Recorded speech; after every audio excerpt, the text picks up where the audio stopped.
बुद्ध के प्रति अनुराग होते हुए उनका सनातन के प्रति भी अनुराग था। दरअसल बुद्ध हो या सनातन, बौद्ध धर्म हो या सनातन धर्म हो, दोनों में जीवन मूल्यों में समानता है। जीवन मूल्यों में समानता है, दार्शनिक अवधारणाओं में भिन्नता जरूर है। बौद्ध और सनातन में जो भेद है वह दार्शनिक अवधारणाओं में है। जैसे बुद्ध धर्म की अवधारणा, दार्शनिक अवधारणा क्या है? शून्यवाद की अवधारणा, और सनातन धर्म में ब्रह्म की अवधारणा है। दोनों अवधारणा में भेद है, शून्यवाद और परमात्मा की अवधारणा में भेद है। ये दार्शनिकता में भिन्नता है, जीवन मूल्यों में भिन्नता नहीं है। इस बात को समझेंगे, इसलिए वो दोनों जगह जाते हैं हर्षवर्धन। हम तो ये भी मानते हैं कि साधना पद्धतियों में भी भिन्नता नहीं है। जो दार्शनिक उलझने हैं, झमेले हैं, वेदांत दर्शन थोड़ा ज्यादा सूक्ष्म है और बौद्ध दर्शन में उतनी सूक्ष्मता नहीं है, कम सूक्ष्म है। और दूसरी बात है, जब ह्वेनसांग और फाहियान हर्षवर्धन के काल में आए तो उन्होंने साफ सुथरा लिखा कि हर्षवर्धन के काल की अगर हम तुलना करें तो केवल सम्राट विक्रमादित्य से कर सकते हैं। चीनी यात्री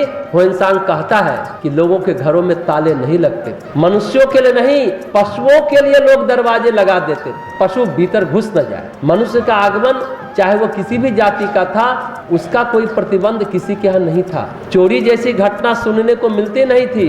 दो महान घटना की चर्चा ह्वेनसांग ने की है। एक तो चोरी का न होना, कोई किसी की वस्तु को चुराता नहीं था। दूसरी चीज जो उसने देखा हिंदुस्तान में, क्या? अतिथि देवो भव। अतिथि का जो सम्मान अपने सगे संबंधियों से भी ज्यादा होता। जानते हैं, कोई भी यात्री किसी को कह सकता था कि आज हम आपके घर में रुकना चाहते हैं, और कोई मना करना तो दूर की बात, देवता की तरह अभगत करते थे।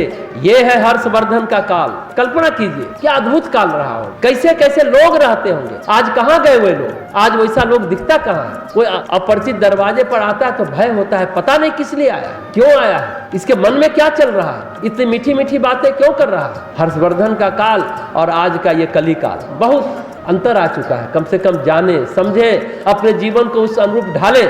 इसके लिए ये इतिहास के प्रसंग को हम लोग दोहरा रहे हैं। और जिस तरह हर्षवर्धन राजा होकर सत्कार करता था, पूरी प्रजा भी उसी तरह सत्कार किया करती थी। ह्वेनसांग के बाद फाहियान आया था। तो मुख्य बात यह है कि सनातन या बुद्ध के जीवन मूल्यों में कोई अंतर नहीं था। बुद्ध हो या महावीर, उनके जीवन मूल्यों में कोई फर्क नहीं है। हाँ, दार्शनिक अवधारणा में फर्क है। जैसे मीरा का मार्ग क्या है और महावीर का मार्ग क्या है? मीरा के मार्ग में समर्पण है और महावीर के मार्ग में संकल्प है। संकल्प और समर्पण के रास्ते, संकल्प और समर्पण का जो रास्ता है, रास्ते की दृष्टि से भिन्नता है, रास्ते की दृष्टि से भिन्न है, लेकिन मंजिल की दृष्टि से भिन्न नहीं है। मंजिल एक ही है, समर्पण का रास्ता हो या संकल्प का रास्ता हो, मंजिल एक ही है, चाहे मीरा का हो या महावीर का हो। और एक बात, बौद्ध होकर तो शायद ही कोई पैदा होता है, बुद्धत्व लेकर के कोई पैदा हो बहुत बिरले घटना है, होगा इतिहास में। स्वाभाविक रूप से तो सभी सनातन धर्म में ही पैदा हुए थे। अभिरुचि उनकी बौद्ध धर्म में थी।